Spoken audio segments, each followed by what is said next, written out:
the Tennessee Titans have agreed to a deal. Tennessee agreeing to a deal with the Cincinnati football team's offensive coordinator, the OC, Brian Callahan. Not to be confused with his old man, Bill Callahan, but Brian Callahan will be the new head coach.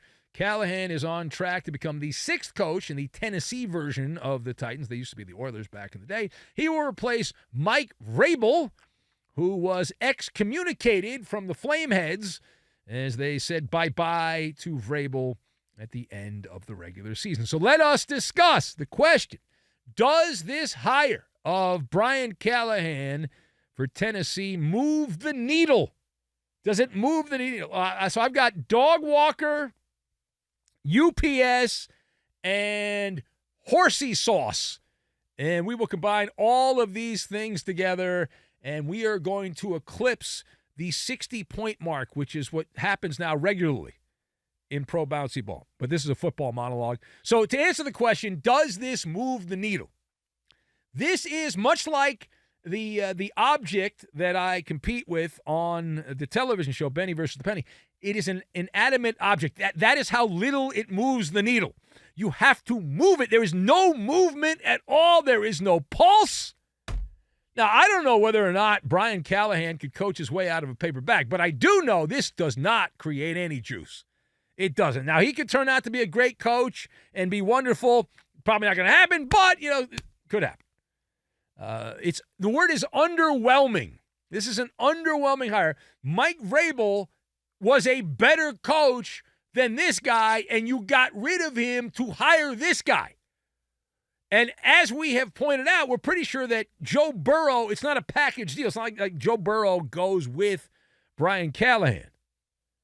So some families run pizzerias. Some families are in certain professions. The Callahan family, it's all about coaching. See a lot of this, the nepotism in the football world, in the NFL. For a multi-billion-dollar conglomerate in the NFL, if your father was an NFL coach, you've got a pretty good chance of being an NFL head coach.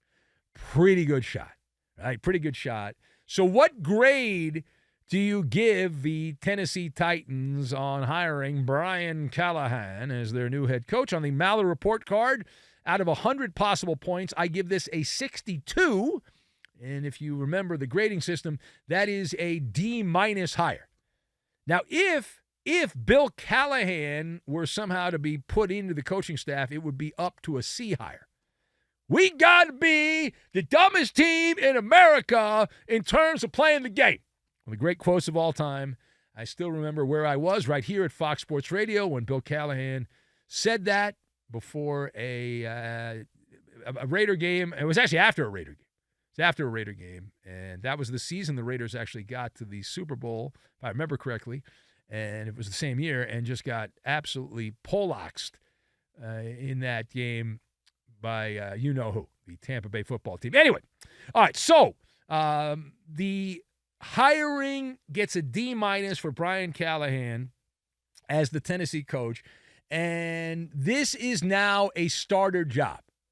You know how, like, when you're a kid and you want to start working, I don't think kids today want to work, but when I was a kid and you wanted to work, you'd get a job like as a lifeguard, or you'd get a job as a dog walker or something like the babysitter. It's like your first job, kind of settle in a little bit. It's a starter job. In the NFL, if you want to be a head coach, the starter job is coaching the Tennessee Titans. It's a starter job. It's on-the-job training, trial and error, sink and swim, or sink or swim. All right, now, secondly, as we put the bow on the Tennessee football team, we will likely not have to talk about them until the NFL draft.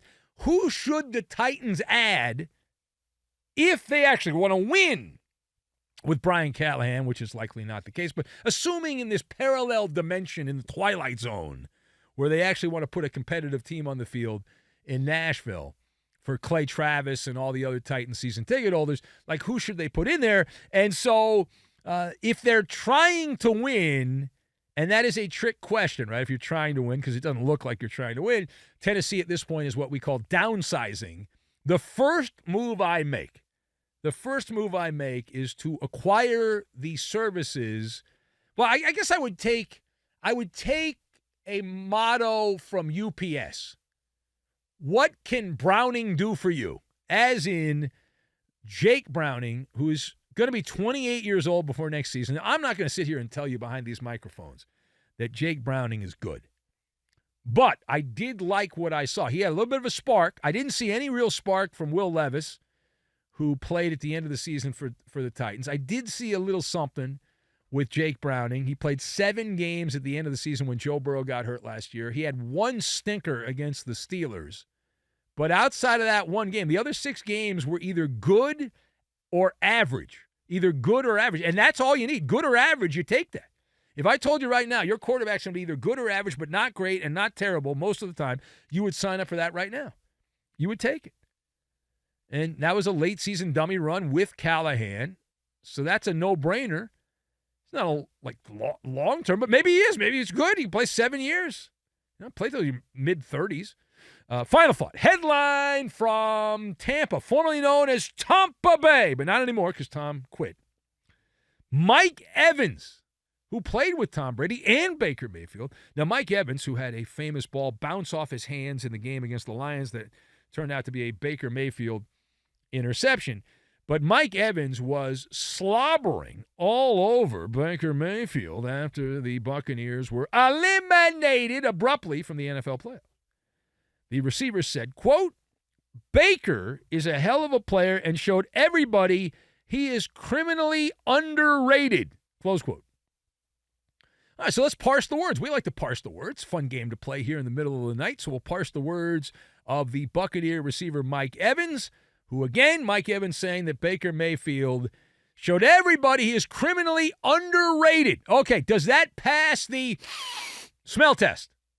And on this side of the microphone, that the smell I get is a horsey sauce, as in horse manure.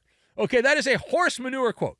Now, you can say Baker Mayfield got a raw deal now and again, but criminally underrated, no. That's hyperbole from Mike Evans of the Buccaneers. What is my evidence? That, here's the problem. The facts always get into these stories, and the facts are always, you're speaking with emotion. Mike Evans, I get it. You just lost a game. You're emotional. You're like, hey, this is criminally underrated. We want this guy back because Baker Mayfield, there's no guarantee he comes back to the Buccaneer pirate ship there with TJ Reeves, our friend who does sidelines, former Fox Sports Radio guy who does sidelines for the Buccaneers. There's no guarantee. There's no guarantee that happens. So in my world, and I'm just going to play the game, are you criminally underrated? Are you criminally underrated if you were a star player at a football powerhouse, Oklahoma, if you were a Heisman Trophy type guy at Oklahoma? Are you also criminally underrated if you were the number 1?